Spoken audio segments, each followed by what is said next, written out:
आज की इस क्लास में सभी भक्तों का स्वागत है। अभी हम कीर्तन से स्टार्ट करेंगे।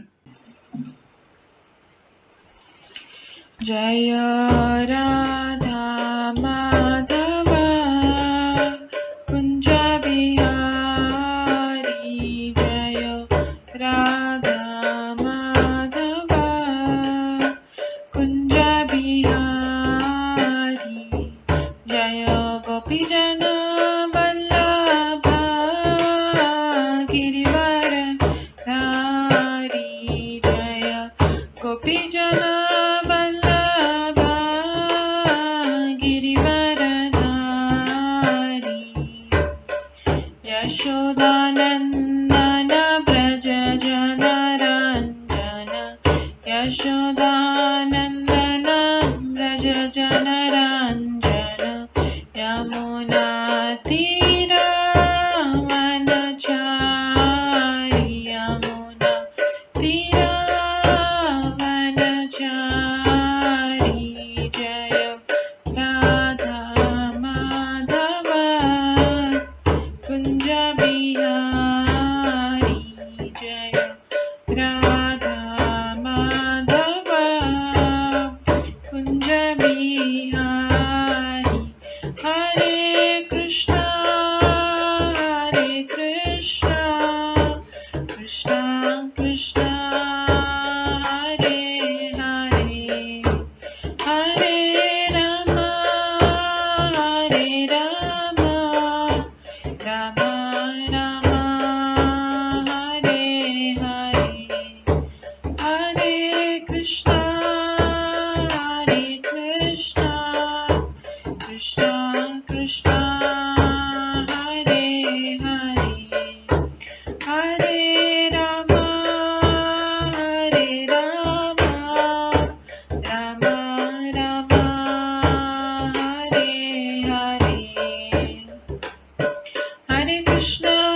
कृष्णा कृष्णा हरे हरे, हरे राम राम राम हरे हरे, हरे कृष्णा कृष्णा कृष्णा हरे हरे, हरे राम राम राम हरे हरे, हरे कृष्णा कृष्णा कृष्णा हरे हरे, हरे राम राम राम हरे हरे, हरे कृष्णा कृष्णा कृष्णा हरे हरे, हरे राम राम राम हरे हरे, हरे कृष्णा कृष्णा कृष्णा हरे हरे, हरे राम राम राम हरे हरे, जय राधा माधव राधे, जय राधा गोविंद राधे, जय गौरनताय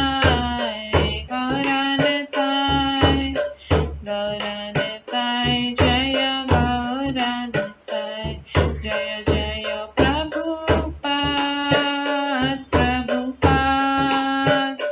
प्रभुपाद जय जय प्रभुपाद, जय जय गुरुदेव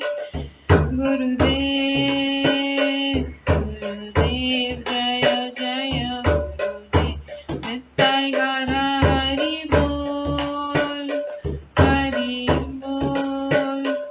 हरि बोल नित्य गौर हरि बोल, गौर प्रेमानंदे हरि हरि बोल। हरे कृष्णा।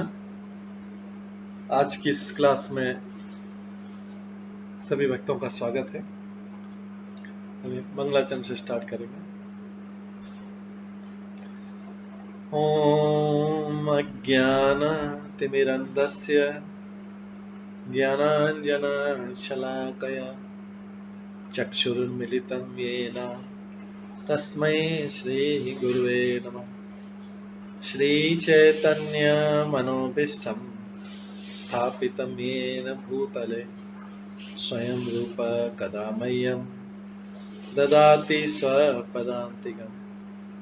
वन्देऽहं श्रीगुरो श्रीयुतपदकमलं श्रीगुरुं वैष्णवांश्च श्रीरूपं साग्रजातं सहगण रघुनाथान्वितं तं सजीवं साद्वैतं सावधूतं परिजनसहितं कृष्णचैतन्यदेवं श्रीराधाकृष्णपादान् सहगण ललिता श्रीविशाखान्वितांश्च नमो विष्णुपदाय कृष्णपृष्ठाय भूतले श्रीमते भक्तिवेदान्त स्वामिन्निति नामिने। नमस्ते सरस्वती देवे गौरवाणी प्रचारिणे निर्विशेष शून्यवादी पाश्चात्य देशातारिणे वाञ्छाकल्पतरुभ्यश्च कृपा सिन्धुभ्येव च पतितानां पावनेभ्यो वैष्णवेभ्यो नमो नमः। जय श्री कृष्ण चैतन्य प्रभु नित्यानंद श्री अद्वैत गदाधर शिवासादि गौर भक्तवृंद। हरे कृष्णा कृष्ण कृष्ण हरे हरे, हरे राम राम राम हरे हरे।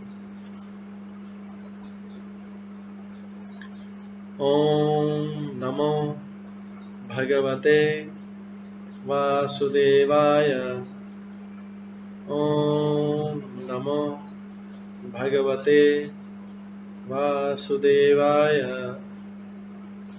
ओम नमो भगवते वासुदेवाय। नारायणं नमस्कृत्य नरं चैव नरोत्तमं देवीं सरस्वतीं व्यासं ततो जयमुदीरये। नष्टप्रायेषु भद्रेषु नित्यं भागवत सेवया भगवते उत्तम श्लोके भक्तिर्भवति नैष्ठिकी। कृष्णाय वासुदेवाय देवकी नंदनाय च नन्दगोपकुमाराय गोविन्दाय नमो नमः। सर्ववेदान्तसारमे श्रीभागवतम् इष्यते तद्रसामृतात् नान्यत्र स्याद्रति क्वचित्। आराध्यो भगवान् ब्रजेश कन्यस्तनधाम वृन्दावन रम्या काचिदुपासना व्रजवधूवर्गेण या कल्पिता। श्रीमद्भागवतं प्रमाणम् अम्लं प्रेम कुमार्थमः श्रीचैतन्य महाप्रभुमतम् इदं तत्रादरो न परम्। मूकं करोति वाचालं पङ्गुलङ्घयते गिरिं यत्कृपातमहं वन्दे परमानन्दमाधवम्। हरे कृष्णा।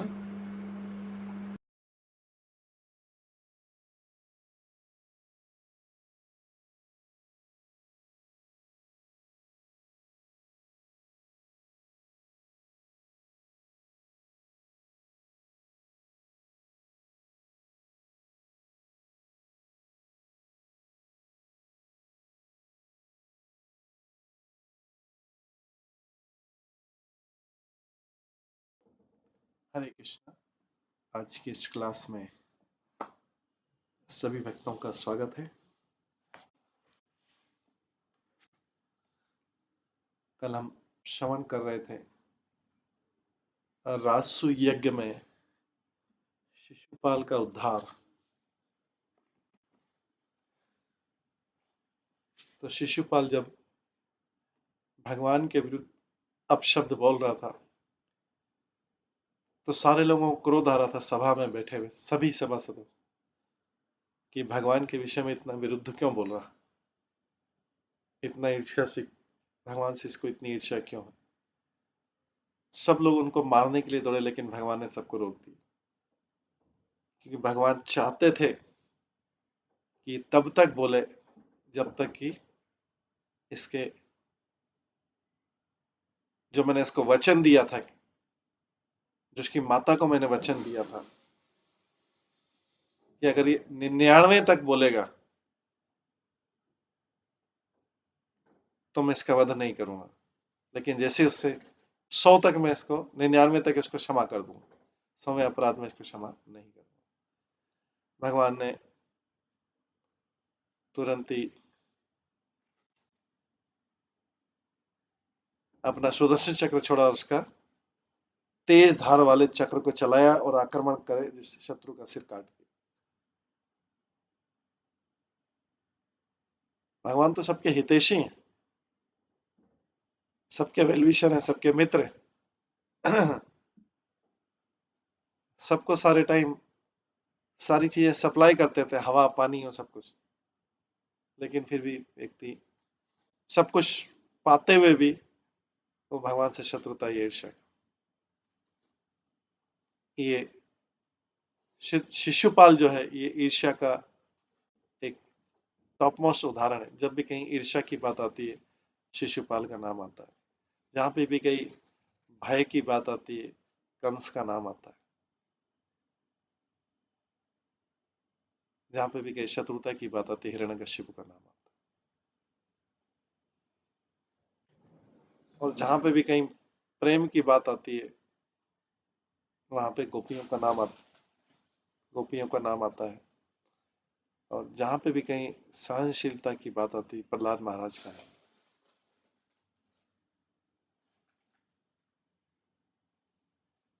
सेवा की बात आती है, हनुमान जी का नाम में आता है। इस प्रकार से ये जो श्रीमद् भागवतम है, ये जो भागवत गीता में भगवान ने जो शिक्षाएं दी है, उसी का यहाँ पर एक उदाहरण है कि किस तरीके से इन भक्तों ने अपने जीवन में उसको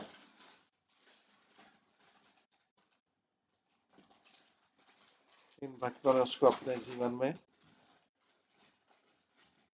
लागू किया।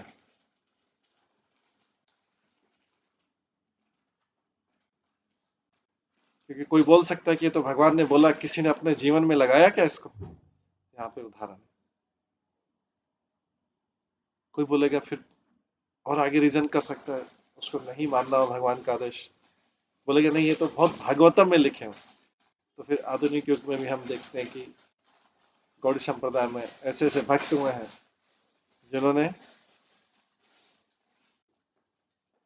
जिन्होंने अपने जीवन में इन सब चीजों को लागू किया।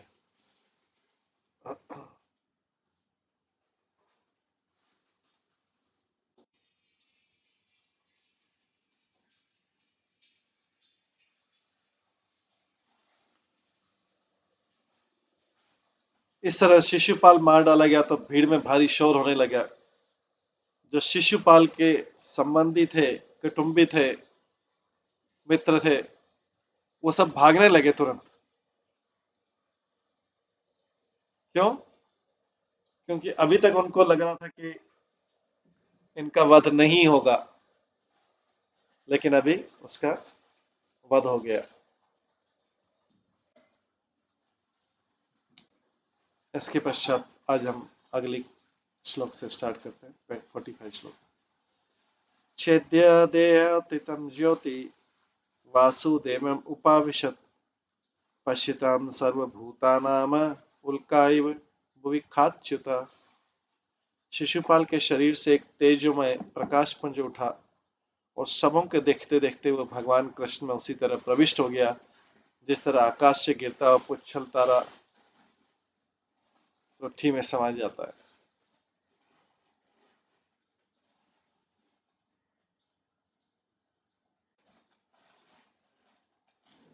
जिस तरह आकाश से गिरता हुआ पुच्छल तारा पृथ्वी में समा जाता है। ये तात्पर्य में प्रभुपाद बताते, इस संबंध में आचार्यगण हमें स्मरण दिलाते हैं कि शिशुपाल भगवान का एक नित्य पार्षद था, जो युद्धरत असुर की भूमिका निभा रहा था। भगवान की तरफ से ये एक भूमिका निभा रहा था, एक असुर के रूप में भूमिका निभा रहा था।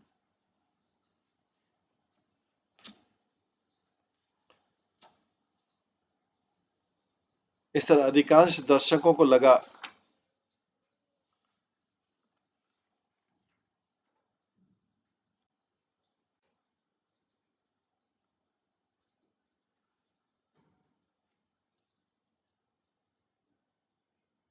कि शिशुपाल को भगवान के शारीरिक तेज में विलीन होने की निर्विशेष मुक्ति प्राप्त हो गई है।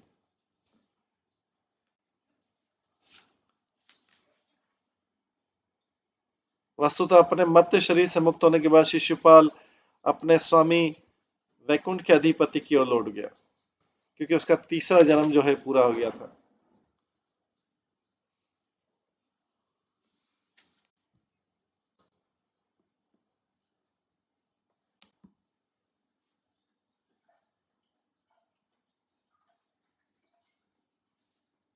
शिशुपाल कब तक रहा भगवान के शरीर में? जब तक उनके भगवान के जो इस भूमि पे जो पास टाइम होते हैं वो जब तक कंप्लीट नहीं हो गए प्रभास क्षेत्र में, और उसके बाद वो फिर से भगवान की सेवा में चला गया।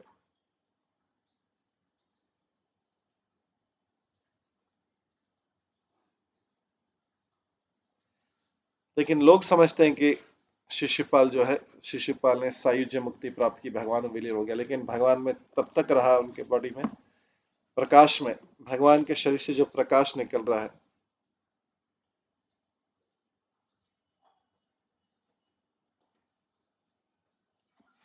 तब तक रहा जब तक भगवान के इस पृथ्वी पे लीलाएं खत्म नहीं होगी।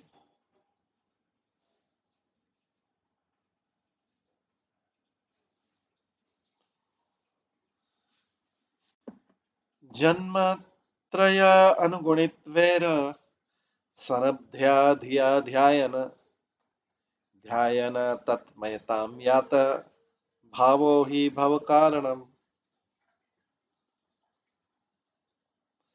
3 जन्मों से भगवान कृष्ण के प्रति द्वेष में अभिवृद्धि से शिशुपाल को भगवान का दिव्य रूप प्राप्त हुआ।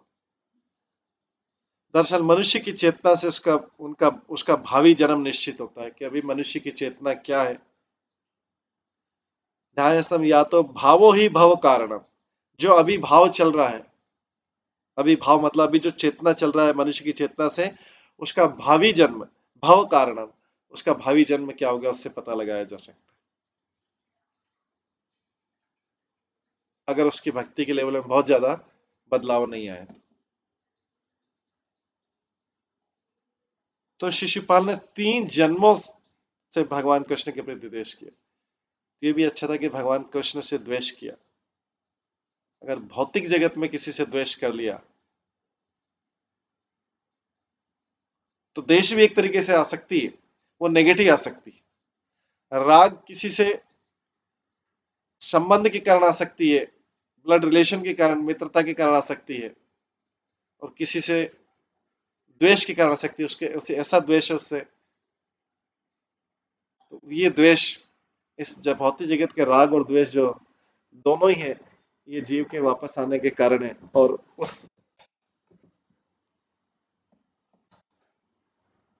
उसके संग फिर से आने के कारण, जिसे द्वेष किया और जिसे राग किया, फिर से पुनः उसी के साथ संबंध बनेगा। लेकिन हो सकता है जिससे द्वेष किया वो द्वेष का बदला चुकाने आए, जिसे राग किया है वो राग को खत्म करने आए। तो यहाँ पे शिशुपाल ने भगवान के प्रति किया तो फिर उसको फायदा हो गया, किया तो भगवान के प्रति किया लगातार। 3 जन्मों तक उसने भगवान कृष्ण के प्रति द्वेष में अभिवृद्धि से शिशुपाल को भगवान का दिव्य रूप प्राप्त। क्योंकि अगर कोई व्यक्ति किसी भी तरीके से भगवान के टच में रहे, 24 आवर्स भगवान के टच में रहे, किसी भी तरीके से रहे, हालांकि अनुकूल परिस्थिति में रहे तो भक्त कहलाएगा, प्रतिकूल परिस्थिति में रहे तो शिशुपाल जैसा ऋषि कहलाएगा, लेकिन दोनों में फायदा हो, क्योंकि वो लगा रहा, उसने भगवान में मन लगाए रखा, उसने कहीं और मन नहीं लगाया। तो तात्पर्य में प्रभुपाद बताते हैं, ये तो ट्रांसलेशन था कि 3 जन्मों से भगवान कृष्ण के प्रति द्वेष में अभिवृद्धि से शिशुपाल को भगवान का दिव्य रूप प्राप्त हुआ। इसी में फिर सुखदेव गोस्वामी बताया, दरअसल मनुष्य की चेतना से, अभी जो चेतना है उससे उसका भावी जन्म निश्चित होता है कि क्या जन्म लेगा। तात्पर्य प्रभुपाद बताते हैं, शिशुपाल तथा उसका मित्र दंतवक्र अध्याय 78 में कृष्ण द्वारा जिसका वध होगा, दंतवक्र ये शिशुपाल का वध हुआ। इसी तरीके से इसके भाई बंधु दंतवक्र जो है उसका आगे वध होगा, बाद में होगा। ये पूर्व जन्म में जय तथा विजय नामक वैकुंठ के द्वारपाल थे। अपराध होने से चारों कुमारों ने उन्हें भौतिक जगत में असुरों के रूप में 3 बार जन्म देने का श्राप दे दिया। प्रथम जन्म में हिरण्याक्ष तथा हिरण्यकश्यप हुए, दूसरे जन्म में रावण कुंभकर्ण बने और तीसरे जन्म में शिशुपाल दंतवक्र बने। प्रत्येक जन्म में भगवान के प्रति वैर भाव में लीन रहे और उनके द्वारा मारे गए। लेकिन ये भी कल्याण है कि भगवान के प्रति वैर भाव किया।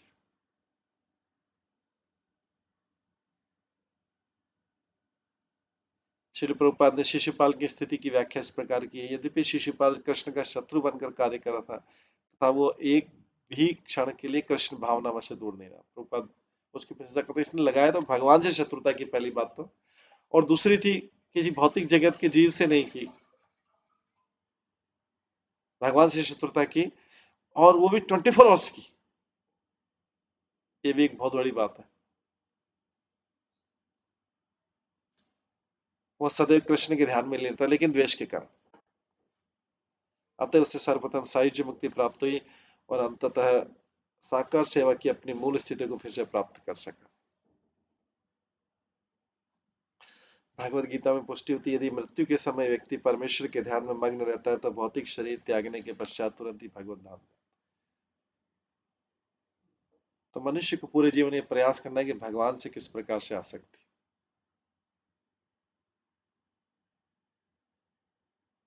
और भगवान से आसक्ति करने का मतलब है भौतिक जगत की आसक्ति त्याग। लेकिन जैसे जैसे भगवान से आसक्ति त्यागती जाए, बढ़ती जाएगी, भौतिक जगत की आसक्ति बिना किसी परिश्रम के कम होती जाएगी। नहीं तो इस भौतिक जगत की आसक्ति के लिए बहुत परिश्रम के बाद भी त्यागी नहीं जा सकती, क्योंकि उसमें नित्य नया नया सुख है। लेकिन भगवान की अगर आसक्ति ज्यादा होगी तो भौतिक आसक्ति अपने आप छूट जाएगी। इसलिए प्रयास ये है कि भगवान में आसक्ति बढ़ाना है, उनके नाम रूप गुण लीला कार्यकलापों का वर्णन उच्चारण करके और श्रवण करके। भगवत गीता में इसलिए इसकी पुष्टि होती है। तो श्रीमद् भागवतम के 37वें स्कंद में इस घटना का विस्तृत वर्णन है, जिसमें भगवान के निजी पार्षदों को श्राप मिला था कि वह उनके शत्रु बनकर भौतिक जन्म। इस संबंध में विश्वनाथ चक्रवर्ती ने निम्नलिखित श्लोक किया है, वैरानुबंधति व्रेण ध्यानेन अच्युत सात्मताम नीतो पुनः हरि पार्श्व जगत तो विष्णु पार्षदो। भगवान विष्णु के दोनों पार्षद जो हैं जय तथा विजय दीर्घ काल तक शत्रु भाव बनाए रखे। भगवान से इन्होंने दीर्घ काल तक शत्रु भाव बना रखा। ये भी आ सकती है, लेकिन नेगेटिव आ सकती, प्रतिकूल भाव। इस तरह कृष्ण के विषय में सदैव ध्यान करने से उन्हें भगवत धाम वापस जाने पर पुनः क्षण के बाद भगवान से आसक्ति ही रही जीवन भर तो अंततः मुक्ति पाके फिर भगवान धाम चले। और भौतिक जगत में आसक्ति थे यम यम वापी स्मरण भावम त्यजन्ते कलेवरम तम तम। जिसका जिस भाव से जिस आसक्ति से जो शरीर छोड़ता है, चाहे वो पॉजिटिव आसक्ति राग हो या द्वेष, वो उस जन्म को वैसा वैसा जन्म पाता है और वैसा वैसा चेतना पाता है।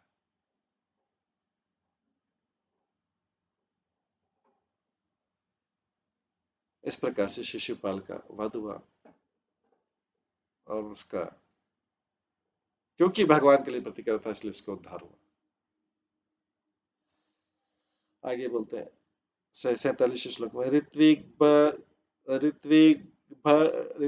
भय सदस्यभ्य दक्षिणाम विपुलाम अदात सर्वान् समपूज्य विधिवत चक्रे अवभृतम एक रात सम्राट युधिष्ठिर ने, ये सारा रासु यज्ञ के बीच में हुआ था।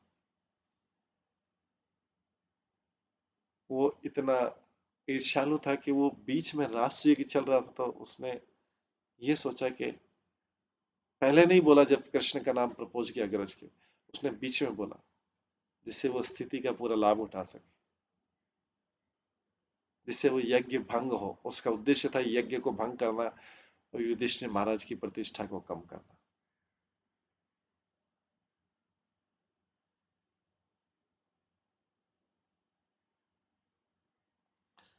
सम्राट युधिष्ठिर ने यज्ञ के पुरोहितों तथा सभासदों को उदार भाव से उपहार दिए और वेदों में संस्तुति विधि से उन सबका समुचित सम्मान किया। तत्पश्चात उन्होंने अवभृत स्नान किया। तो युधिष्ठिर महाराज तो भगवान के भक्त, सरेंडर डिवोटी, उनका काम कैसे बिगड़ सकता।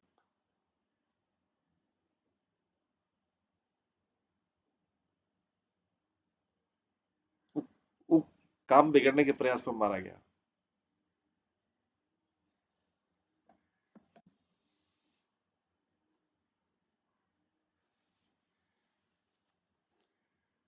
तो उसने, युधिष्ठिर महाराज ने सबका उदार भाव से उपहार दिया और वेदों में संस्कृत, वेदों के अनुसार सबका सम्मान। तो युधिष्ठिर महाराज का पूरा जीवन शास्त्रों और वेदों के अनुसार चल रहा था, क्योंकि भौतिक जगत में किसका सम्मान करना है सबके इंडिविजुअल थॉट्स पे हो सकते हैं, अलग अलग भाव, अलग अलग विचार हो सकते हैं लोगों का, राग और द्वेष के अनुसार हो सकते हैं, लेकिन वेदों में जो है, वेद न्यूट्रल की किसका सम्मान होना चाहिए, वेद ही उच्च विदित बताते।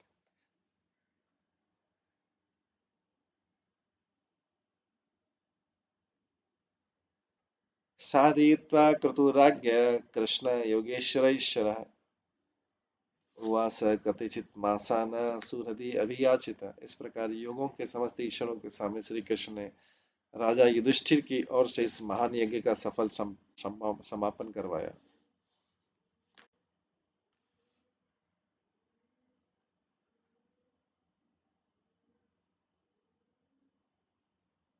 तत्पश्चात अपने घनिष्ठ मित्रों के हार्दिक अनुरोध पर वे कुछ महीने तक वहां रुके।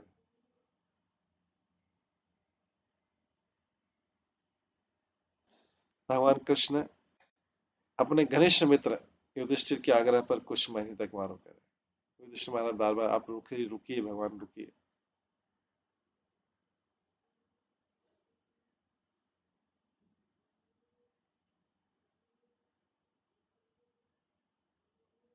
तात्पर्य, यद्यपि भगवान कृष्ण समस्त योगेश्वरों जैसे कि शिव जी के भी ईश्वर हैं, तो भी वे राजा युधिष्ठिर के शुद्ध प्रेम के वशीभूत। राजा युधिष्ठिर बोलते हैं रुको रुको, और तो भगवान द्वारका में काम भी है, लेकिन भगवान है, कहीं से भी कुछ भी कर सकते हैं। युधिष्ठिर महाराज शुद्ध, युधिष्ठिर महाराज का प्रेम इतना ज्यादा था, इतना ज्यादा था कि वो रुके रहे। नहीं तो भगवान को किसको अपने घर में रोकना कैसा मुश्किल काम, बुलाना ही मुश्किल काम है, दर्शन पाना मुश्किल काम है, उसको युधिष्ठिर महाराज रोक रोक के अपने।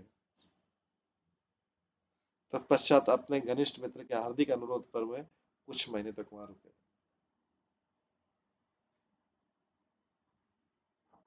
इसलिए भगवान ने राजा की यज्ञ की सफलतापूर्वक समापन का स्वयं ध्यान रखा कि मेरा भक्त है, ये यज्ञ कर रहा है।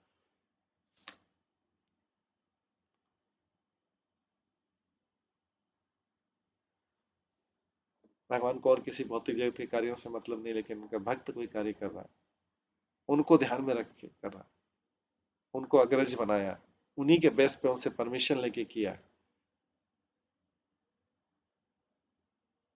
जिसमें चीफ गेस्ट भगवान ही है, स्वयं कृष्ण।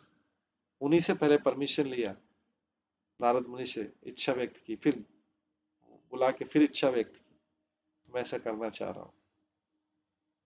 भगवान ने बोला बहुत अच्छा, तब जाके उसने प्रयास किया, और उसमें चीफ गेस्ट भी अग्रज जो थे, अग्र पुरुष, वो भी भगवान थे। तथानुज्ञाप्य राजानाम् अनिच्छतम् अपि ईश्वरः ययो स भार्य समाप्य स्वपुरम न देवकी सुता। तब देवकी पुत्र भगवान ने न चाहते हुए भी राजा शाह ने अनुमति ली। युधिष्ठिर महाराज ने कई बार रोक दिया उनको। अभी भगवान बोल रहे हैं, भगवान परमिशन ले रहे युधिष्ठिर महाराज, अब तो चला जाऊं मैं, अब तो चला जाओ। युधिष्ठिर महाराज बोलते हैं नहीं नहीं अभी नहीं, अभी। अंत में अनिच्छा पूर्वक तब जाके फिर युधिष्ठिर महाराज ने अनुमति दी। भगवान अपने भक्त से अनुमति ले रहे हैं कि मैं चला जाऊं, भक्त बार बोल रहे नहीं अभी नहीं अभी नहीं अभी नहीं। ये है भगवान और भक्त का संबंध।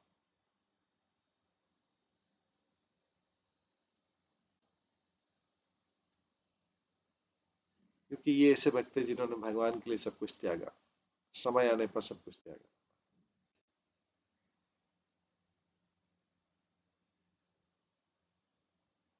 मोस्ट डिफिकल्ट सर्कमस्टेंसेस में भी उनकी भगवान के प्रति उतनी श्रद्धा बनी रही जितनी पूरे ऐश्वर्य में।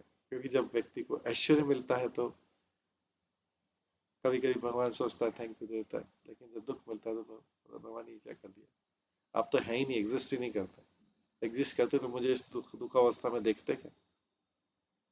पांडव तो पूरे टाइम दुखी रहे, बाल्यकाल से लेके अब जाके तो उनको राज्य मिला था, और अब उस राज्य को चलाने में ज्यादा रुचि भी नहीं रखते।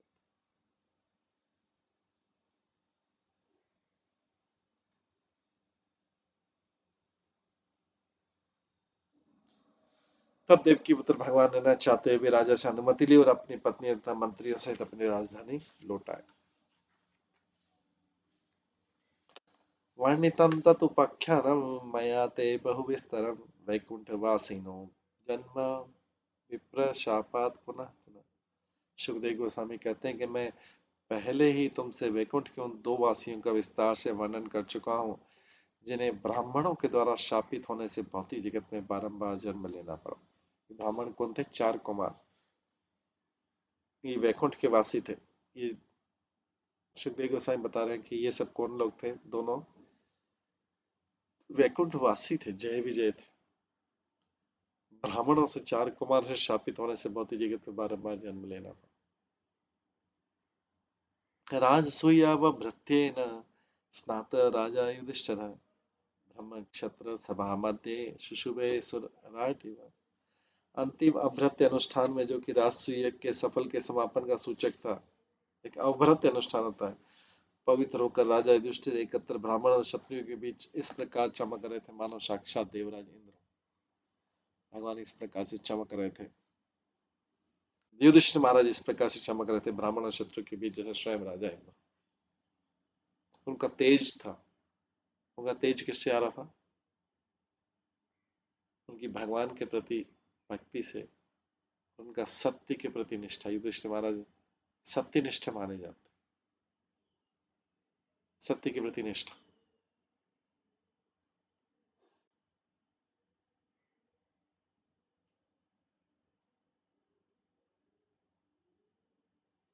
राज्ञा सभाजिता सर्वे सुर मानव खेचरा कृष्णम क्रतुम च संशंतन स्वधामानि एव मुदा।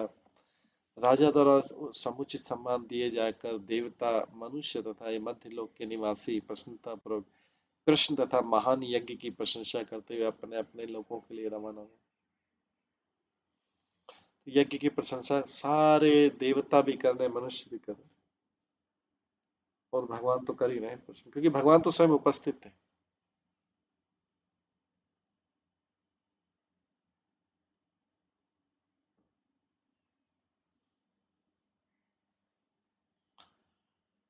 दुर्योधनम ऋते पापम कलिम कुरुकुल्लामयम यन सेहे श्रियम स्मिताम दृष्टा पांडु सतस्थिताम।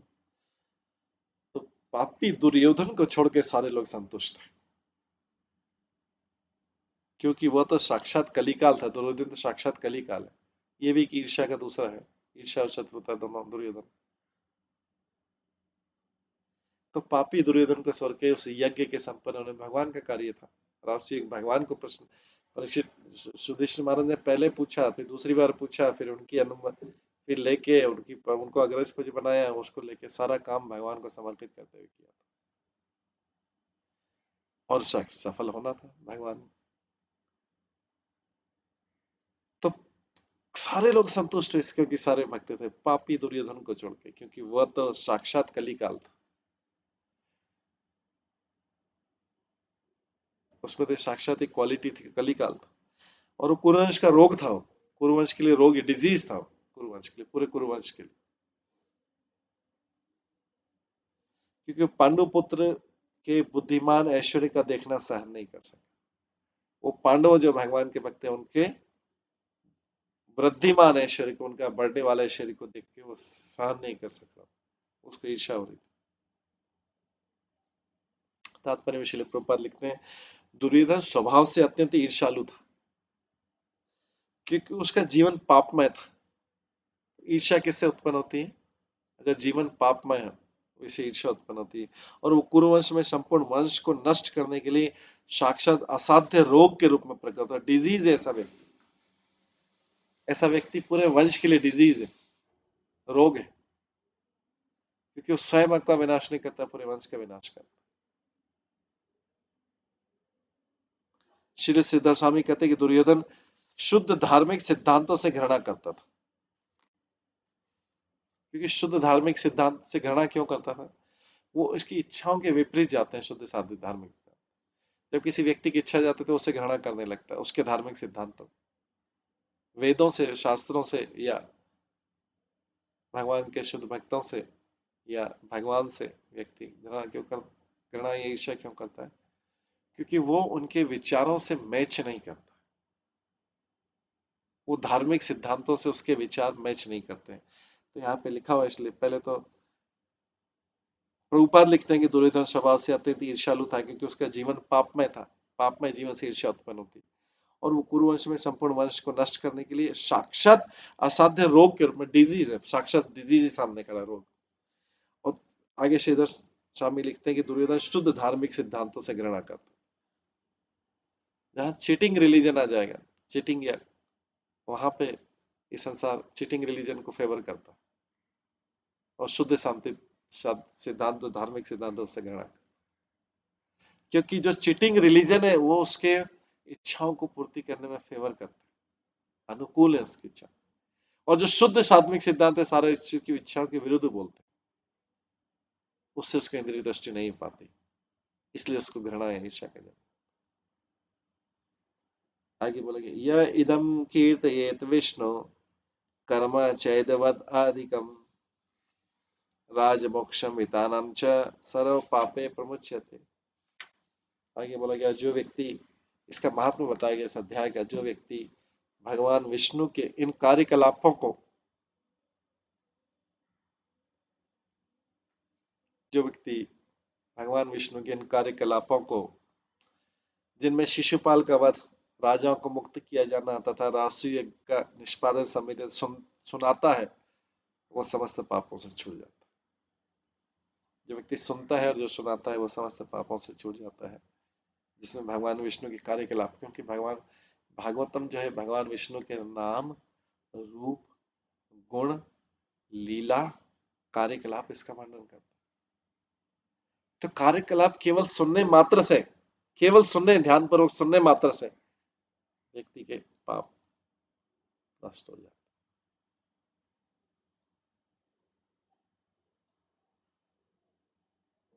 कोई व्यक्ति पूछ सकता है उसको समझ नहीं आया, लेकिन ध्यान पूर्वक उसने प्रयास किया तो, क्योंकि जैसे अग्नि है, अग्नि में कोई अगर जाने में अनजाने में भी उंगली डाल देगा, कोई व्यक्ति बोला मैंने अग्नि को तो जलाना नहीं चाहिए, मैंने तो अनजाने में डाली उंगली। कई बार व्यक्ति कोई बहाना देता है ना, अरे अनजाने, मेरे को तो पता नहीं था,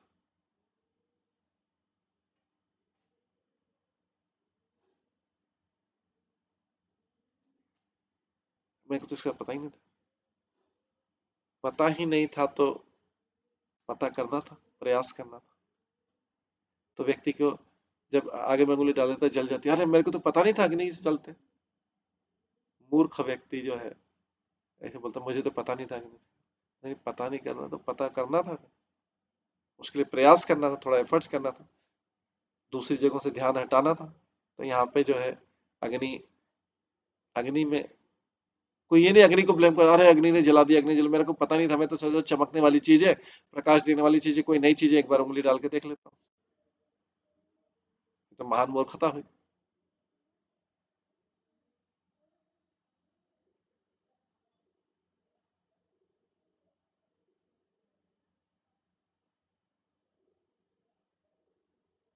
इस प्रकार से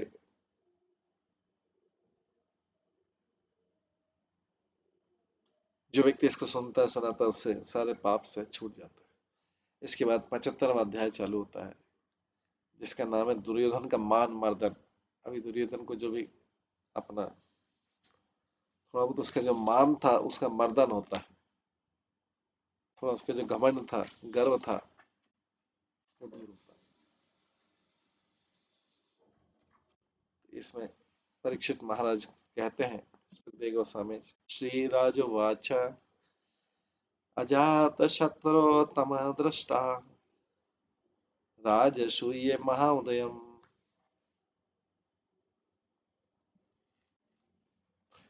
सर्वे मुमुदिरे ब्रह्मन् नृदेवा ये समागता दुर्योधनं वर्जित्वा राजन् दुर्योधनं वर्जित्वा राजान् ऋषयसुरा इति श्रुतं न भगवन् इति श्रुतं न भगवन् कारणं तत्र कारणमुच्यते उच्यताम्।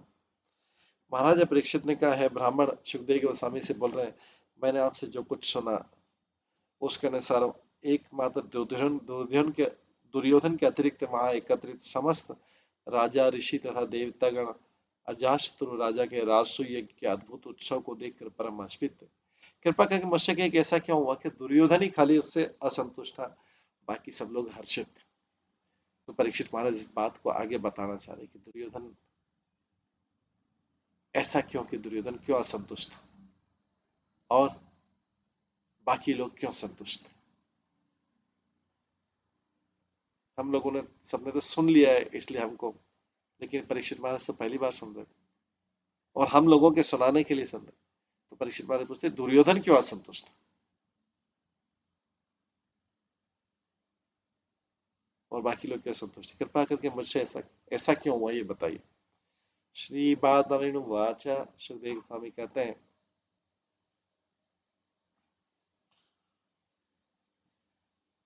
पितामहस्य ते यज्ञे राजसूये महात्मन बांधवा परिचर्यायां तस्यास्न प्रेम बंधना।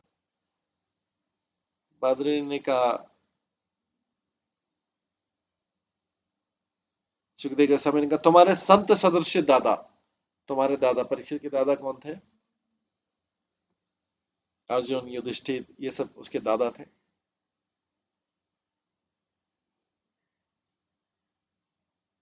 हालांकि वो अर्जुन का पोता था, लेकिन अर्जुन तो पांडव सब एक ही थे, तो उसमें ताऊ जी चाचा, पिता ताऊ चाचा सब एक ही थे।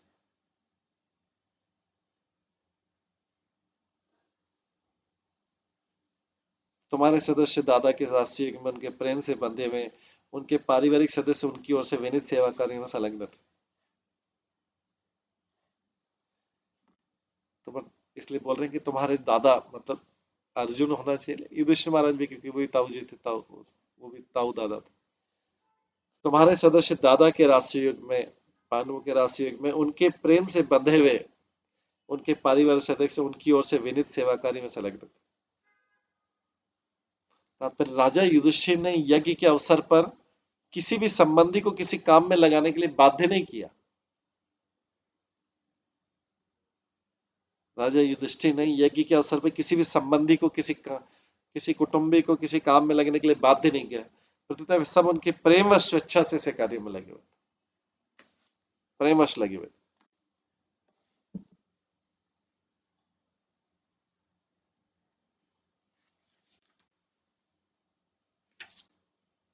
कौन कौन सा व्यक्ति क्या क्या कार्य देख रहा था, ये भी हम अगले श्लोक में श्रवण करेंगे। तो इस श्लोक में बताया गया कि कौन कौन सा व्यक्ति कौन कौन सा कार्य कर रहा था, किसने अपने आप कौन कौन सी रिस्पॉन्सिबिलिटी रखी। भीमो महान साध्यक्षो भीमो महान साध्यक्ष धन अध्यक्ष सुयोधन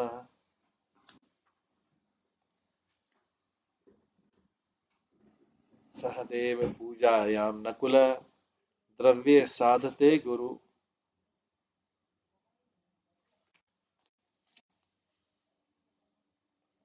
गुरु सूषणे जिष्णु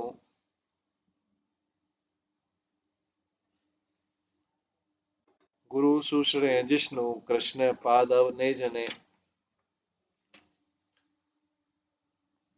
परिवेशने द्रुपज्जा कर्ण दाने महामना युयोधान विकर्ण च हार्दिक्य विदुर आदय बाह्यक पुत्र भूनाद्या ये च संतर्दन आदय निरूपिता महायज्ञे नाना कर्मसु ते तदा प्रवर्तन्ते प्रवर्तन्ते स्मैन्द्रिय राज्य प्रिय चिकित्सव।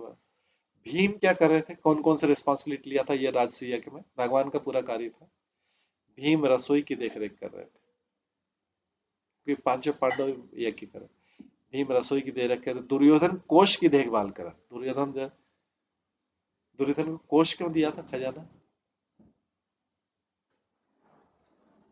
क्योंकि दुर्योधन ईर्ष्यालु था। वो सोच रहा था कि पांडवों का जितना ज्यादा धन खर्च होगा उतना कमी हो जाएगी। तो लेकिन पांडव ने किया कि इसका ये सारा इतना ज्यादा दान हो जाएगा।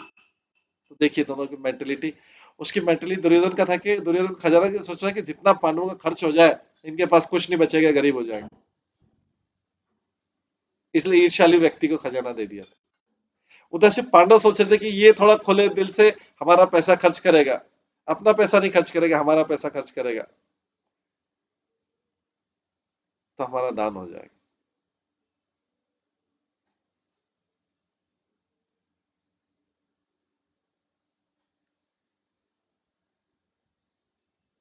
तो दुर्योधन को कोष की देखभाल करना था। सदैव अतिथियों के सादर स्वागत में लगा था। नकुल सारी सामग्री जुटा रहा था। अर्जुन गुरु जन की सेवा में रत, जबकि कृष्ण हरे के पांव पखारे। कृष्ण ने कौन सी सेवा ली, सबके चरण कमलों को प्रक्षालन करने की सेवा ले ली। उसमें बड़े बड़े राजा भी आ रहे थे। कृष्ण कृष्ण हरे के पांव पखार रहे।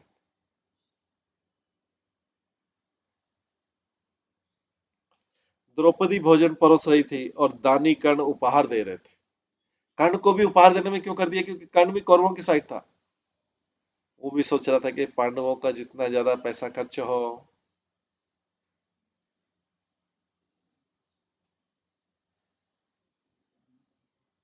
दानी कर्ण उपहार दे रहे थे। अन्य अनेक लोग तथा यथा युयोधान विकर्ण हार्दिक विदुर भूरिश्रवा तथा भाई के अन्य पुत्र एवं संतधन भी उस विशाल यज्ञ में विविध कार्यों में स्वेच्छा से लगे हुए थे। राष्ट्रश्रेष्ठ, उन्होंने महाराज युधिष्ठिर को प्रसन्न करने की अपनी उत्सुकता से ऐसा किया कि युधिष्ठिर महाराज प्रसन्न रहे। युधिष्ठिर महाराज प्रसन्न है तो भगवान प्रसन्न है, क्योंकि सारा जिम्मेदारी किसका था, उस राशि को संपन्न करने का युधिष्ठिर महाराज का।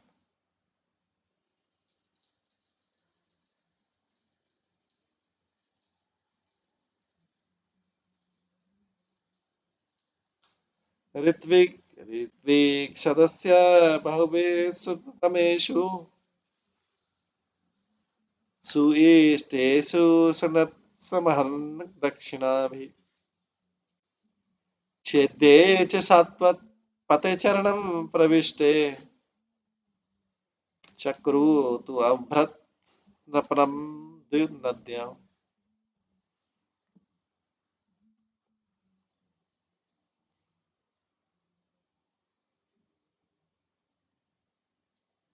जब सारे पुरोहित प्रमुख प्रतिनिधि विद्वान संत तथा राजा के घनिष्ठ हितैषी मधुर शब्दों में शुभ उपहारों तथा विविध भेंटों रूपी दक्षिणा से भली भांति सम्मानित किए जा चुके, और जब चेदीराज सात्वतों के प्रभु के चरण कमलों में प्रविष्ट हो चुका, जब शिशुपाल भगवान के चरण कमलों में प्रविष्ट हो चुका, तो देवी नदी यमुना में अवभृत स्नान संपन्न किया गया।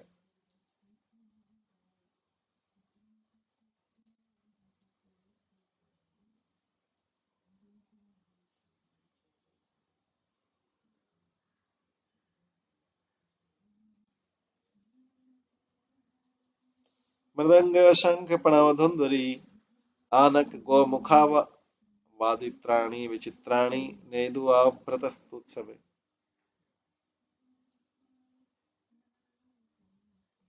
अवभृत स्नानोत्सव के समय अनेक प्रकार के बाजे बजने लगे, जिनमें मृदंग, शंख, प्रणव, धुंधरी, आनक तथा गोमुख।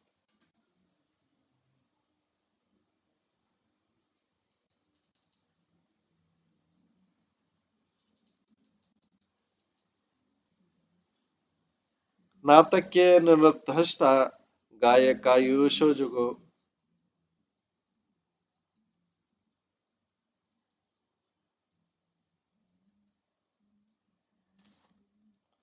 वीणा वेणु तलं न तेषां सदयोन अस्पृशता।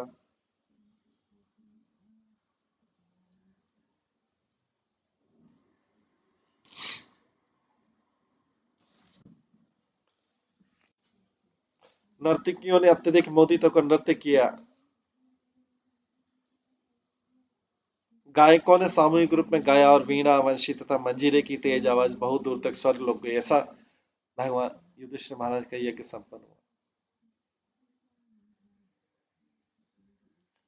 चित्र ध्वज पताकाग्रे इव इंद्र सेदन अर्वभि सुअलंकते भटे सूपा निरुत रुक्ममालिनः।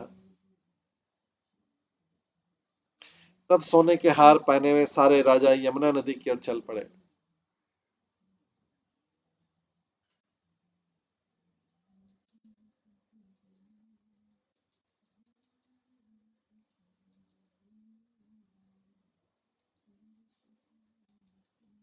उनके साथ रंग बिरंगे झंडे और पताका थी और उनके साथ साथ पैदल सेनाएं, शाही हाथियों, रथों तथा घोड़ों पर सवार सुसज्जित सिपाही थे।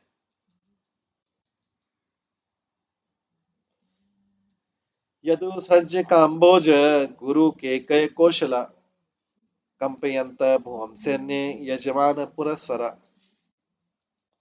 जुलूस में यजमान युधिष्ठिर महाराज के पीछे पीछे चल रही यदुओं, संजयों, काम्बोजों, कुरुओं, केकयों तथा कौशल वासियों की समुचित सेनाओं ने धरती को हिला दिया था। इस तरह जुलूस निकल रहा था राष्ट्रीय यज्ञ के बाद यमुना नदी में स्नान करने। सदस्य ऋत्विक श्रेष्ठा ब्रह्म घोषेण भूयसा देव ऋषि पितृगंधर्व तुष्टव पुष्पवर्षिणः।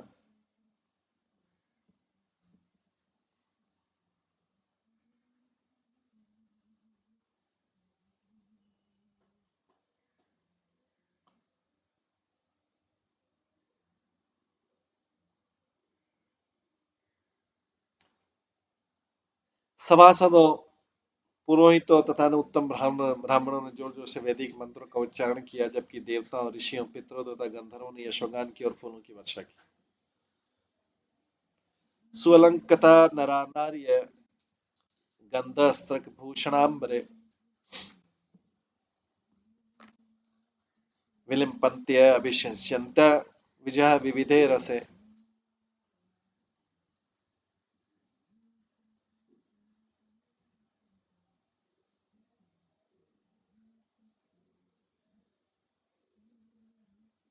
चंदन लेप, पुष्पमालाओं, आभूषणों तथा उत्तम वस्त्र से सज्जित सारे पुरुषों और स्त्रियों ने विविध द्रवों को एक दूसरे के ऊपर मलकर तथा छिड़क कर खूब खिलवाड़ किया।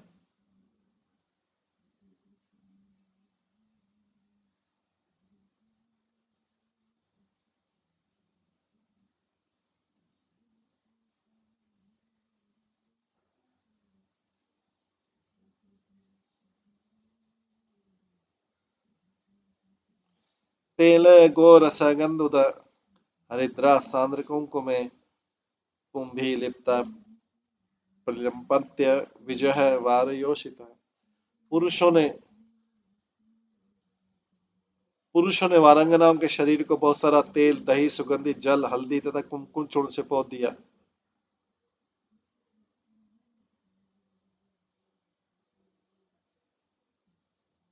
और उन स्त्रियों ने भी वैसी ही वस्तुएं दे पोती।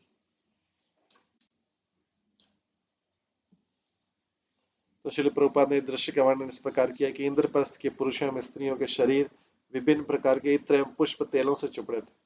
वे सभी सुंदर सुंदर रंगीन वस्त्र धारण किए हुए थे और मालाओं और रत्न तथा आभूषणों से अलंकृत थे। वे सभी उस समारोह का आनंद उठा रहे थे और वे एक दूसरे पर जल, तेल, दूध, दूध, मक्खन एवं दही जैसे तरल पदार्थों को फेंक रहे थे।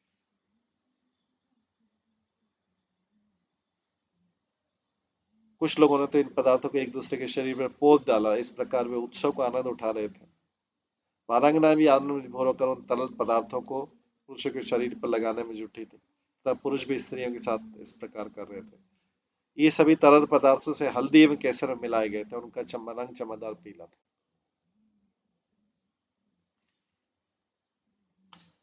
गुप्तान्रभिर्गमनोपलब्धमेतत् दिव्या यथा दिवि विमानमरेण दिव्या।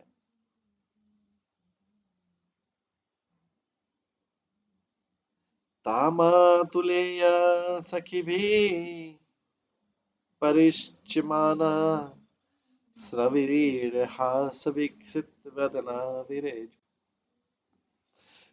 इस दृश्य को देखने के लिए अपने अपने रथों में सवार तथा अंगरक्षक से घिर कर राजा युधिष्ठिर की रानियां बाहर आई। मानो आकाश में देवी, विमानों में देवताओं की पत्नियां प्रकट हुई। जब मैं मेरे भाइयों तथा उनके घनिष्ठ मित्रों ने रानियों पर द्रव्य पदार्थ छिड़के तो उनका मुख लजीली मुस्कान से खिल उठे, जिससे उनके भव्य सौंदर्य में वृद्धि हो गई।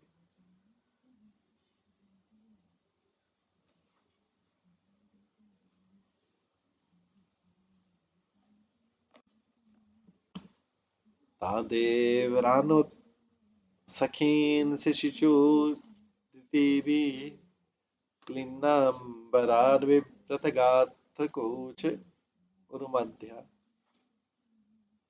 औत्सुक्यमुक्तकवराच्यमानमाल्या क्षोभं दधूमलधियां रुचिरे विहारे।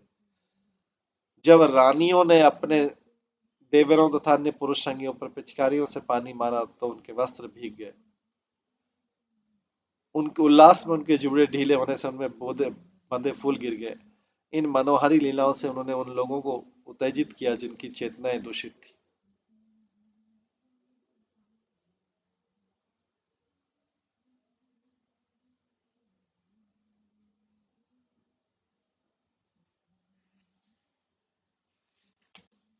ससम्राट रथमारूढ़ शतशमरुकमालिनम्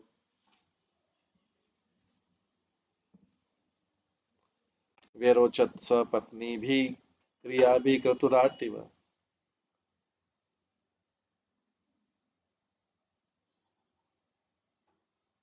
अपनी पत्नियों के साथ राजा युधिष्ठिर ऐसे लग रहे थे मानो अपने सुंदर कृत्यों से घिरा साक्षात राजसूय यज्ञ।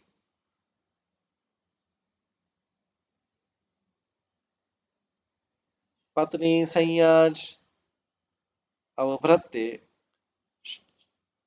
चरित्वाते तमालृतज आचान्तम स्नापयाम चक्रु गंगायाम स कृष्णया। पुरोहितों ने राजा से पत्नी संन्यास तथा भृत्य के अंतिम स्नान पूर्ण करवाए।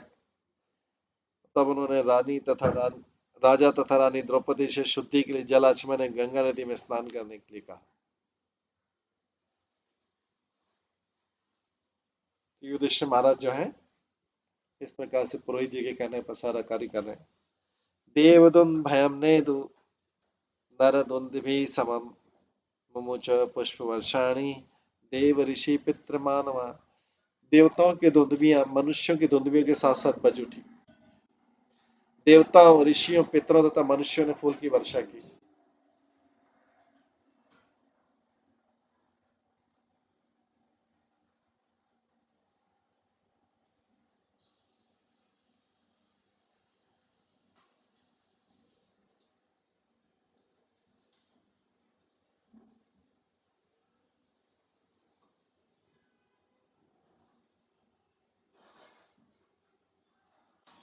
शश्नु तत्र ततः सर्वे वर्णाश्रम युता नरा महापातकी अपि यत् सद्य मुच्येत किल विषाद। तत्पश्चात विभिन्न वर्णों तथा आश्रमों से संबंधित नागरिकों ने उस स्थान पर स्नान किया जहां पर स्नान करने से बड़ा पापी भी पापों के फल से तुरंत मुक्त हो जाता है। इन सब ने वहां पे कहां पे स्नान किया? वहां पे स्नान किया जहां बड़ा से बड़ा पापी भी पापों के फल से तुरंत मुक्त हो जाता है। अथ राजा अहते में परिधाय सुअलंकृत ऋत्विक सदस्य विप्रादीन आनच आभरण अंबर। इसके बाद राजा ने नए रेशमी वस्त्र धारण किए और अपने को सुंदर आभूषणों से अलंकृत किया। तत्पश्चात उन्होंने पुरोहितों, सभा के सदस्यों, विद्वान ब्राह्मणों तथा अन्य अतिथियों को आभूषण तथा वस्त्र भेंट करके उनका सम्मान किया।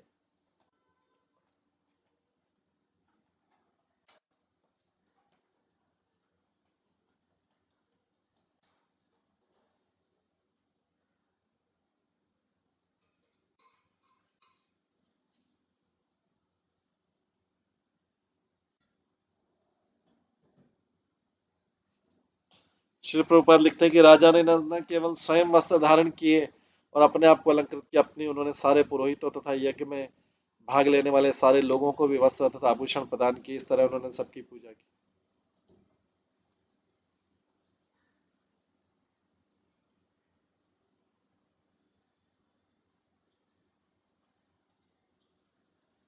बंधुन ज्ञातिन रपान मित्र सुहृद अन्यान च सर्वशः अभिक्षणम पूजयामास नारायण परानरप।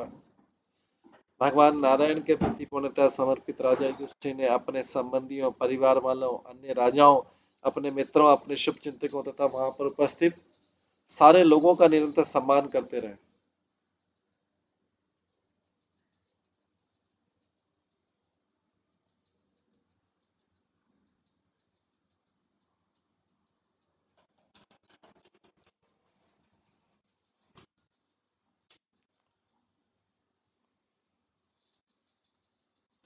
सर्वे जनासुर रुचः मणिकुण्डलस्त्रक उष्णीष कंचुक दुकुल मार्ग हारा नार्या च कुण्डल युगलक बंद्रजुष्ट वक्त्र श्रिय कनक मेखलया विरेजु।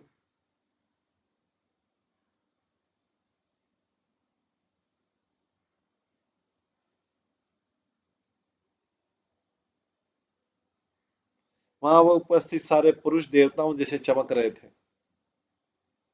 वे रत्न जटित कुंडलों, फूलों की मालाओं, पगड़ियों, अंगरखों, रेशमी धोतियों तथा कीमती मोतियों की मालाओं से सज्जित। स्त्रियों के सुंदर मुखड़े उनसे मेल खा रहे थे तथा कुंडलों के केश गुच्छों से सुशोभित हो रहे थे। उसमें सुंदर करधनियां पहने।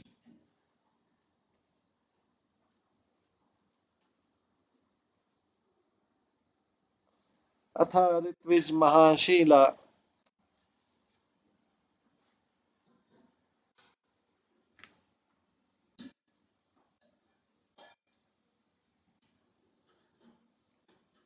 अथ ऋत्विज महाशीला सदस्या ब्रह्मवादिन ब्रह्म क्षत्रिय विट शूद्रा आजानीये समागता देव ऋषि पितृभूतानि लोकपालो सहानुगा पूजिता तम अनुग्राप्य स्वधामानि यैव नृपः। तत्पश्चात हे राजन, अत्यंत सुसंस्कृत पुरोहित जन, महान वैदिक विशेषज्ञ जो यज्ञ साक्षी के रूप में सेवा कर चुके थे, विशेष रूप से आमंत्रित राजागण, ब्राह्मण, क्षत्रिय, वैश्य, शूद्र, देवता, ऋषि तथा पितृ, भूत प्रेत, मुख्य लोकपाल तथा उनके अनुयायी गण, ये सारे लोग राजा युधिष्ठिर से पूजे जाने के बाद उनकी अनुमति लेकर अपने अपने घरों के लिए प्रस्थान किए। तो युधिष्ठिर महाराज ने सब देवताओं, पितरों सबको प्रसन्न किया, ब्राह्मण, क्षत्रिय सबको प्रसन्न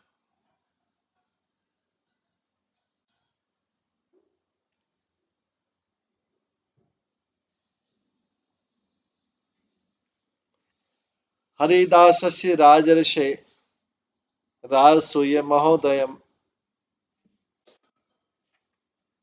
न एव तृप्यन् प्रशंसा पिबन मत्या अमृतम यथा।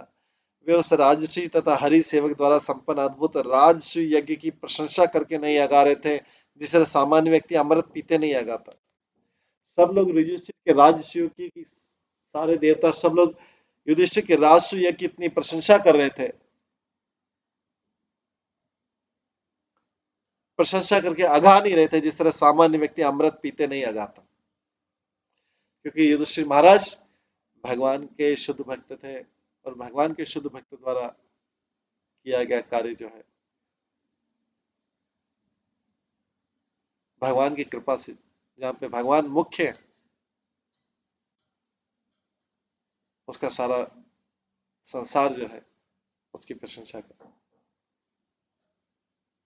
हालांकि युधिष्ठिर महाराज ने इसलिए नहीं किया था कि संसार प्रसन्न करे, वो चाहते थे भगवान प्रसन्न हो बस। अगर भगवान प्रसन्न है किसी कार्य से तो सारा संसार चाहे अप्रसन्न रहे चाहे प्रसन्न रहे, भगवान प्रसन्न होना चाहिए। किसी व्यक्ति को सर्टिफिकेट भगवान से मिलना है, वहां से मिलना चाहिए सर्टिफिकेट,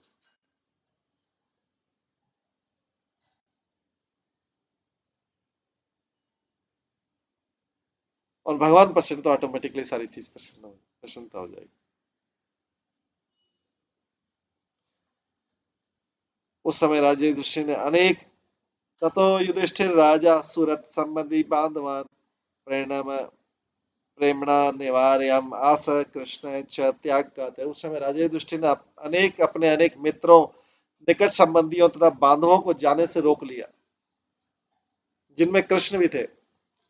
प्रेम के वशीभूत कृष्ण ने युधिष्ठिर कृष्ण को जाने नहीं दे रहे थे प्रेम वशीभूत, क्योंकि उन्हें आसन्न विरह की पीड़ा अनुभव हो रही थी कि कृष्ण चले जाएंगे तो कैसे होगा।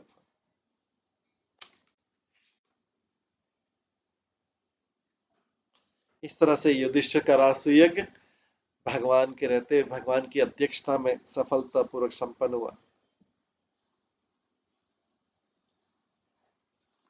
इसमें आगे इसके बाद यज्ञ संपन्न होने के बाद अच्छी तरह से दुर्योधन की क्या स्थिति होती है, दुर्योधन की कैसी ईर्ष्या होती है, और आगे दुर्योधन का मान मर्दन कैसा होता है, वो हम कल की क्लास में श्रवण करेंगे।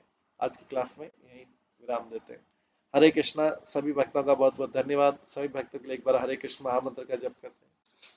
हरे कृष्णा कृष्णा कृष्णा हरे हरे, हरे राम राम राम हरे। श्री श्रीमद् भागवतम महापुराण की जय। श्रील प्रभुपाद की जय। सभी आचार्य गणों की जय। हरे कृष्ण।